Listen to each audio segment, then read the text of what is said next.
அநேக காரியங்களை நீங்க விரும்பி விரும்பி விரும்பி ஒன்றும் நடக்காம நீங்க விரும்பின காரியத்துல விரக்தி அடைஞ்சு இனிமே நம்ம ஒண்ணுமே ஆசைப்படக்கூடாது, இனிமேல் நம்ம எதுக்குமே ஆசைப்படக்கூடாது அப்படின்னு சொல்லி வாழ்க்கை வெறுத்தது போல நீங்க இருக்கீங்களா?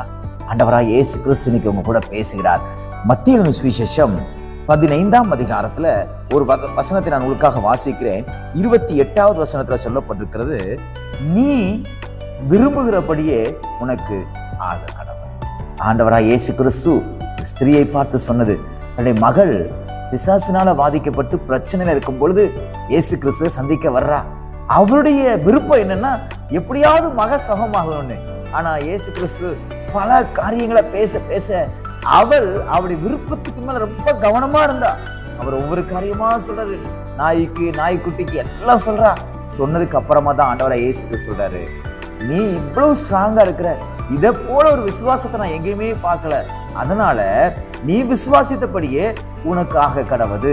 நீங்க விரும்புகிறபடியே கர்த்தர் உங்களுக்கு இந்த நாளிலே செய்து முடிப்பார். எனக்கு அன்பான பிள்ளைகளே, நம்ம விருப்பத்தை நிறைவேற்றுறதுக்கு இந்த உலகத்துல நிறைய பேர் இல்லாம இருக்கலாம். இல்ல, நம்ம அம்மா இருந்தாங்கன்னா நம்ம விருப்பத்தை நிறைவேற்றுவாங்க, நம்ம அப்பா இருந்தாங்கன்னா நம்ம விருப்பத்தை நிறைவேற்றுவாங்க, நம்ம கணவன் இருந்தாருன்னா நம்மளுடைய விருப்பத்தை நிறைவேற்றுவாங்க, இல்ல நம்மளுடைய பிள்ளைகள் இருந்தாங்கன்னா நம்ம விரும்புறதை வாங்கி கொடுப்பாங்கன்னு சொல்லி பல விதமான இழப்புகளுக்கு மத்தியிலே நான் விரும்புகிற எனக்கு நடக்கலையேன்னு சொல்லி ஏங்கி கொண்டிருக்கிற உங்களை பார்த்து ஆண்டவராய் இயேசு கிறிஸ்து இன்னைக்கு சொல்றாரு, நீ விரும்புகிறபடியே உனக்கு ஆக கடவுள். என்னென்ன காரியங்கள் நீங்க விரும்புறீங்க, உங்க எதிர்காலம் எப்படி இருக்கணும்னு விரும்புறீங்களா, அதன்படியே கர்த்தர் செய்து முடிப்பார்.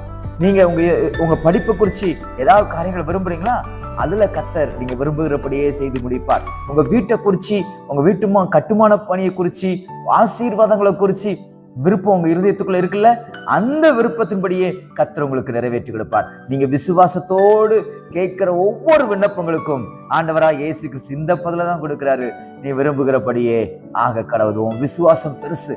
நீங்க கர்த்தரை விசுவாசித்து என்னென்ன காரியங்கள் எல்லாம் சொல்லி ஜெபிக்கிறீங்களோ அந்த காரியத்துல தேவன் உங்க விருப்பத்தை நிறைவேற்றுவார். குழந்தை இல்லையே, எனக்கு ஒரு குழந்தை கிடைச்சா நல்லா இருக்குமேன்னு ரொம்ப விருப்பப்பட்டு இருக்கீங்கல்ல, கர்த்தர் உங்களுக்கு ஒரு குழந்தை பாக்கியத்தை தருவார். என் பிள்ளைகள் இப்படி வளரணும், இப்படிப்பட்ட ஒரு போஸ்டிங்ல வரணும்னு விருப்பப்படுறீங்கல்ல, உங்க பிள்ளைகளுக்கு நீங்க விரும்புகிறபடியே கர்த்தர் உங்களுக்கு செய்வார். விசுவாசிங்க.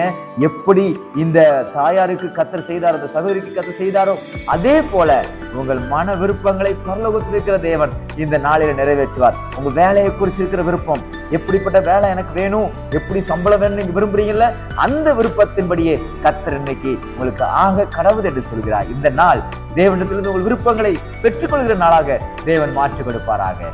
God bless.